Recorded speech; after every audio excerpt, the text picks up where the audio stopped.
அன்பார்ந்த மக்களுக்கு வணக்கம். நான் உங்கள் Karthik Pillai and welcome to the K team. Savukku Shankar மேலே இருக்கக்கூடிய டிவிஎஸ்சியில் ஆடியோ திருடின வழக்கு. ஸோ இந்த வழக்கு என்ன ஆகிட்டு ஹைகோர்ட்லன்ற நிறைய பேர் கேள்வி கேட்டிருந்தீங்க மக்களே.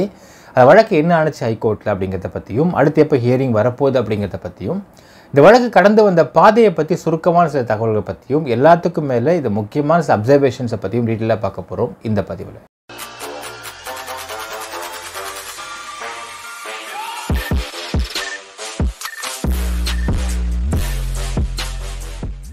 சவுக்கு சங்கர் மேலே 2008 போடப்பட்டிருந்த டிவிஎஸ்சி அப்படிங்கிற டைரக்டரேட் ஆஃப் விஜிலன்ஸ் ஆன்டி கரப்ஷனில் இருக்கக்கூடிய அந்த டைரக்டருடைய லேப்டாப்லேருந்து ஒரு ஆடியோவை திருடிய வழக்கு.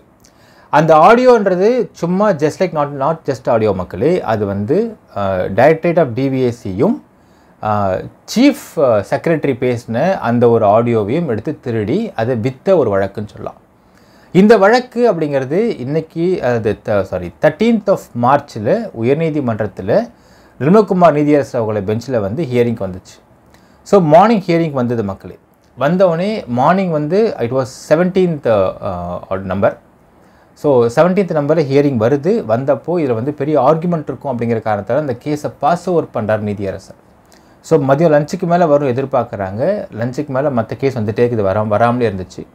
ஏன்னால் 13th March அன்றைக்கி பார்த்தீங்கன்னா நிர்மல்குமார் நீதியரசர் அவர்களுக்கு 128க்கும் மேற்பட்ட வழக்குகள் அன்றைக்கி மட்டும் இருந்துச்சு.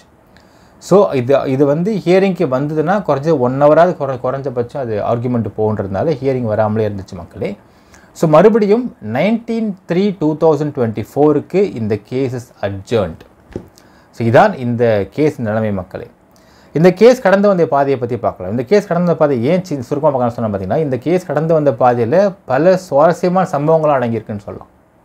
அதாவது 2008 அந்த டிவிஎஸ்சியில் ஆடியோவை திருடி அதுக்கு பிறகு வந்து கமிஷன் ஒரு சண்முகம் அப்படிங்கிற முன்னாள் உயர்நீதிமன்ற நீதிபதி முன்னிலையில் ஒரு கமிஷன் ஃபார்ம் பண்ணப்பட்டு அந்த கமிஷனில் அப்சர்வேஷன் கொடுத்து இதுக்கு முகாந்திரம் இருக்குதுன்னு சொல்லி அதுக்கப்புறம் சிபிசிஐடிக்கு இந்த கேஸ் ட்ரான்ஸ்ஃபர் பண்ணி அவங்க சார்ஜ் ஷீட்டை பக்காவாக போட்டு கொடுக்குறாங்க ட்ரையல் கோர்ட்டுக்கு.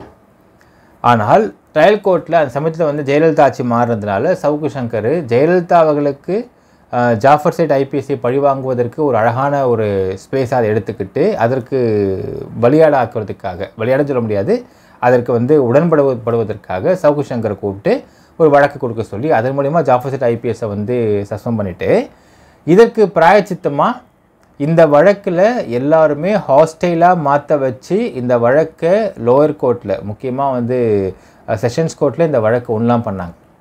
ஆனால் இங்கேருந்து வழக்கு உயர்நீதிமன்றத்துக்கு 2017 கவர்மெண்ட் சைட்லேருந்து அப்பீல் கொண்டு போயிட்டாங்க. ஏனால் ஒரு வழக்கு அப்படிங்கிறது ஜென்ரலாகவே ஒரு இன்வெஸ்டிகேட்டிங் ஆஃபீஸருக்கு அது ஒரு ப்ரைட் சம்மந்தப்பட்ட விஷயம் மக்களே. அது முக்கியமாக சிபிசிஐடிக்கு சொல்லவே வேண்டாம். ஏன்னால் உங்களுக்கு ஸ்டேட் போலீஸாவது அவங்களுக்கு வந்து ஓவர்லோட்ஸ் ஆஃப் கேஸ் வந்துகிட்டே இருக்கும். ஒரு வழக்கை வந்து சில இடங்களில் லிபரலாக விசாரித்து சார்ஜ் ஷீட் சும்மா போடுவாங்க. ஆனால் சிபிசிஐடி அப்படிங்கிறவங்க எக்ஸ்க்ளூசிவாக இன்வெஸ்டிகேஷனுக்காக மட்டும் தன்னை அர்ப்பணிச்சுக்கிட்டுறவங்க. ஏன்னால் இங்கே டெபுடேஷனில் வந்து இன்வெஸ்டிகேஷன் பிடிச்சவங்க தான் சிபிசிஐடிக்கு மாறுவாங்க. ஸோ சிபிசிஐடி சார்ஜ் ஷீட் போடுறாங்கன்னா அந்த சார்ஜ் ஷீட்டில் லோவர் கோர்ட்டில் the prosecution has failed to prove the சார்ஜஸ்ன்னு சொல்லிட்டு போட்டிருக்காங்கன்னா அது அவங்களுக்கு மான பிரச்சனை. ஏன்னா இங்கே எங்கேயுமே சிபிசிஐடி தரப்பில் இருந்து இந்த வழக்கு தப்பாக விசாரிக்கப்படவில்லை. ஸோ ஜெயலலிதா அவர்கள் இருந்ததுனால ஹாஸ்டலில் மாற்றுறாங்க எல்லாரையுமே. எதுக்குன்னா அவங்க பெனிஃபிட்காக மாற்றுறாங்க. அப்போ 2017 இந்த கேஸை வந்து அப்பீலுக்கு கொண்டு போகிறாங்க ஹைகோர்ட்டுக்கு. ஹைகோர்ட்டுக்கு கொண்டு போய் கட்ட காணாமல் போயிடுச்சு. யோசிச்சு பாருங்கள் மக்களே, தமிழக வரலாற்றில் ஹைகோர்ட்டுக்கு கொண்டு போக வேண்டிய கட்டு காணாமல் போகுதுனால் எப்படி அப்படின்ற கேஸ் இருக்குது இல்லைங்களா? இதெல்லாம் நடந்துச்சு இந்த கேஸில். அதற்கு பிறகு ஹைகோர்ட் என்ன சொல்கிறாங்கன்னா, கட்டு காணாமல் போனதுன்னு தனியாக இருக்கட்டும், reconstruct the file and proceed the investigation அப்படிங்கிறாங்க. ஸோ அந்த மாதிரி அந்த கட்டு மொத்தத்தையும் reconstruct Pannapattu 15 years of case reconstruct பண்ணப்பட்டு அந்த கேஸ் ஹியரிங்க்கு வருது. வந்தால் பப்ளிக் ப்ராசிக்யூட்டர் சைட்லன்னு சொல்கிறாங்க, பிபி சைடில் we are ready for the argument அப்படிங்கிறாங்க. இங்கே ஒரு அப்சர்வேஷன் பார்க்கலாம் மக்களே. ஜென்ரலாக பார்த்தீங்கன்னா ஏதாவது ஒரு வழக்கில் கோர்ட்டில் 2 தடவை வாதி பிரதிவாதி இருப்பாங்க. ஸோ பிபியை வந்து எடுத்துக்கலாம் எக்ஸாம்பிளுக்கு, அதுக்கு டிஃபென்ஸ் ஆரம்பிச்சுக்கலாம். ஸோ எந்த லாயரு கேஸை இழுத்தடிக்க ட்ரை பண்ணுறாங்களோ, டைம் வேணும், ப்ரிப்பேர் ஆகலை, நான் அங்கே கேஸ் இருக்குது, இங்கே என்ன கேஸ் இருக்குன்னு இழுத்தடிக்க ட்ரை பண்ணுறாங்களோ, அந்த நம்ம ஈஸியாக அப்சர்வ் பண்ணிக்கலாம். அந்த இடத்துல நோ மெரிட்ஸ். எந்த இடத்துல நான் ரெடி சார், நான் பக்கா ரெடி அப்படின்னு சொல்கிறாங்களோ, அங்கே முடிவு பண்ணிக்கலாம் இங்கே இடத்துல மெரிட்ஸ் இருக்குதுன்னு சொல்லிட்டு. அதில் முக்கியமாக பார்த்தீங்கன்னா பிபி சைடில், ஏன்னா PP is representing the police department. இந்த வழக்கில் சிபிசிஐடியோடைய இன்வெஸ்டிகேஷன். ஸோ சிபிசிஐடி இந்த கேஸை பக்காவாக விசாரித்தாங்க அப்படிங்கிற காரணத்தினாலேயே அந்த ரீகன்ஸ்ட்ரக்ட் பண்ணப்பட்ட உடனே ஒரு விசாரணை வருது. அப்போ பிபி சொல்கிறாங்க நாங்கள் வந்து ரெடியாக இருக்கும் ஆர்குமெண்ட்டுக்கு அப்படிங்கிறாங்க. ஆனால் சவுக் சங்கர் சைடில் சொல்கிறாங்க, என்ன சொல்கிறாங்கன்னா, எனக்கு வந்து 15 years கேஸு மறந்து போச்சு அப்படிங்கிறாங்க. அதாவது அந்த வக்கீல் கேஸ் தெரியாமல் கூட இருக்கலாம். எப்படிங்க சவுக் சங்கர் தெரியாமல் இருக்கும் அந்த கேஸு? அவன் தான் அக்யூஸ்ட் அதில். ஸோ அவனுக்கு என்ன பல கேஸாக இருக்குது, பல கேஸ் இருக்குது, அது வேறு விஷயம், இருக்குது அவன் மேலே பல கேஸு. இதான் first case. So first lover மறக்குமா? அந்த மாதிரி தானே இந்த விஷயம். இப்படி மறந்த கேஸ் அவனுக்கு மறக்கவே மறக்காது. ஆனால் போய் புழுவுறாங்க, கேஸை ட்ராக் பண்ண ட்ரை பண்ணுறாங்க.